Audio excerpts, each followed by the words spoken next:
بسم الله الرحمن الرحیم. زما د سوکانو د علاقې درنو عزتمندو مشرانو کشرانو، زه د خپل طرف نه تاسو ته په دې راتلونکي د لوی اختر په راتلو مبارکباد تاسو درکوم. د لوی اختر د سنت ابراهیمي ده او د الله تعالی طرفه موږ ته دا حکم دی، دا مذهبي تهوار دی.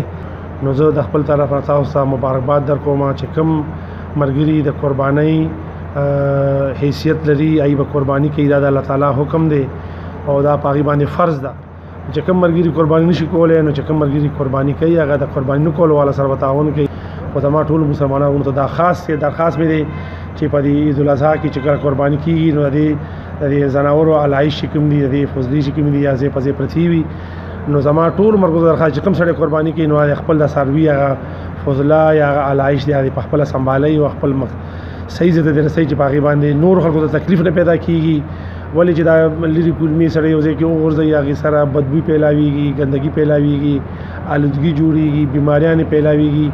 نو زما ته ټول ته دا درخواست دی چې تاسو مهرباني وکړئ چې کوم د علایشونه دي چې هغه تاسو صحیح ټکانې ته رسوئ، یا چې کوم خلک کوم مرګري تعاون کوي هغې ګندونه غونډوي نو هغې سره تعاون پکار دی، هغه ګاډي راوصل پکار دي او دا ګن پکې اچول پکار دي. صفایي نصف ایمان دی او صفایي به خیال ساتو، دې سره بیماریانې مونږ نه ختمېږي. اسیم چې کوم دی دلته کې دا کرونا بیماری راغلی ده او هغې سره ټول ملک پریشانه دی، ټول خلک پریشانه دي. ډېر قیمتي خلک پکې مونږ نه لاړل، الله دې وبخي.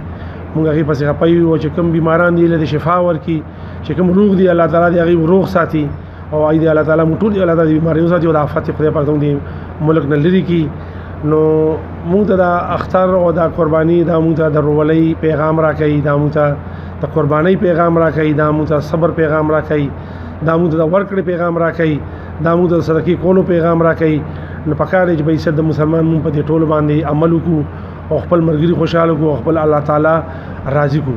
زه دې موقع نه فدا اخلم چې د چمکني ټي وي دا تقریبا یو کال پوره کېدونکی دی او هغې شکر الحمدلله رس سره د مخکې روان دي.